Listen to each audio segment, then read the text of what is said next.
This is part 2 of the Found Mosaic project. So at this point, you should have your sketch of your ideas down on paper and some materials that you plan to use in your found object mosaic.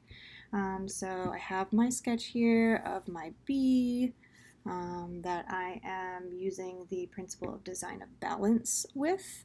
That's my main focus for this. I'm also using a little bit of pattern and rhythm in the background and emphasis with my main large focal point in the middle. But my main focus is going to be balance.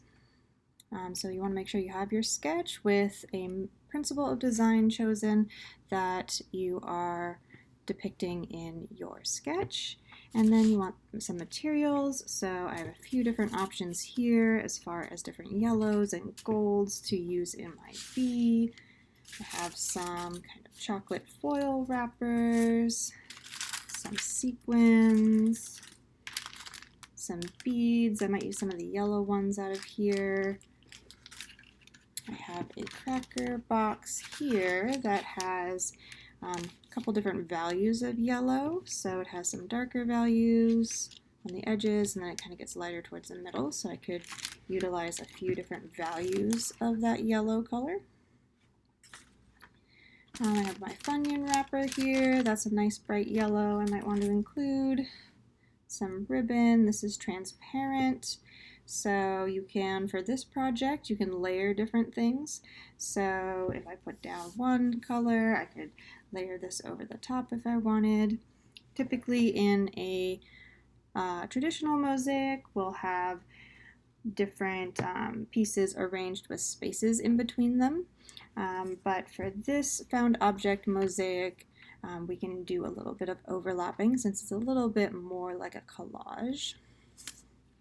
I have some silver that I plan on using for the wings as well.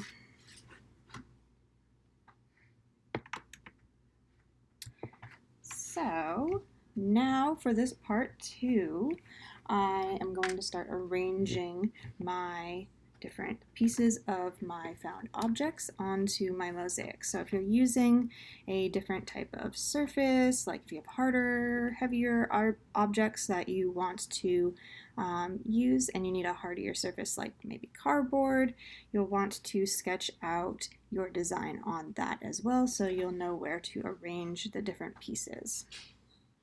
So for mine, I'm primarily going to focus for the stripes on the bee on using this yellow in the cardboard here. So what I've done is I have some scissors and I cut up some pieces of that. So now I can start arranging those in the stripes here.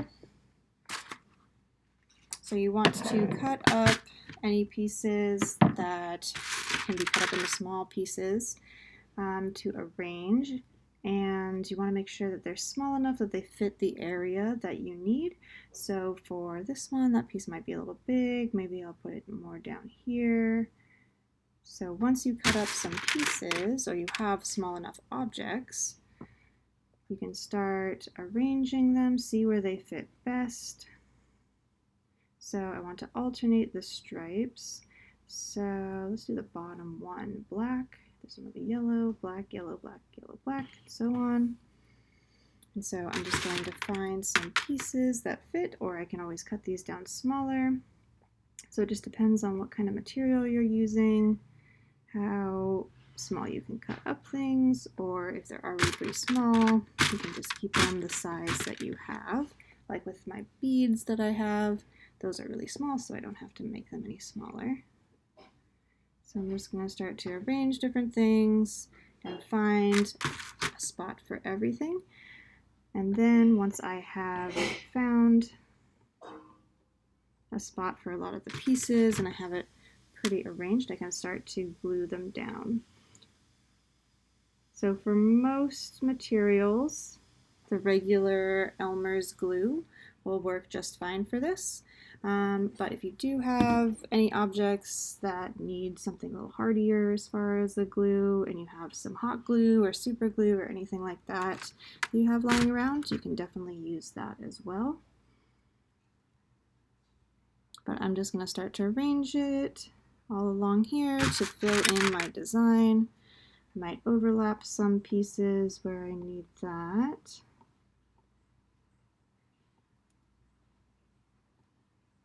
And then once I have that all arranged, I'll start to glue it down.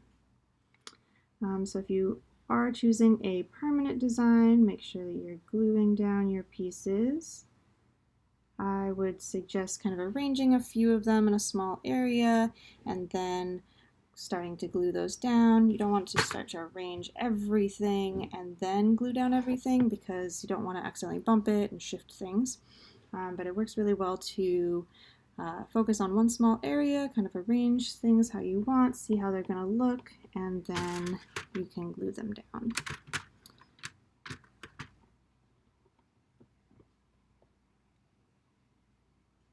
So at this point in your project, if you do want to make any changes to your design, you want to do that kind of sooner than later.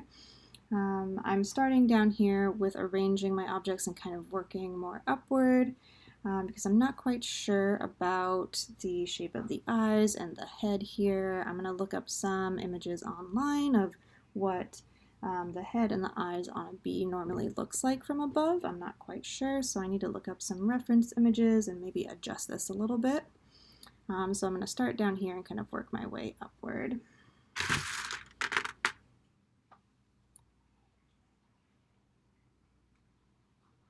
And that piece is a little big. I might just cut some of these a little smaller. You want to make sure the entire space is being covered. So for this project, that means things can overlap a little bit. When we work with actual glass, that won't be quite the same thing. Things won't be able to overlap quite as well. But with this project, we can do that. So I'm just going to continue on arranging my different objects, gluing them down, and then we want to get to about 1/3 of your objects arranged by next week.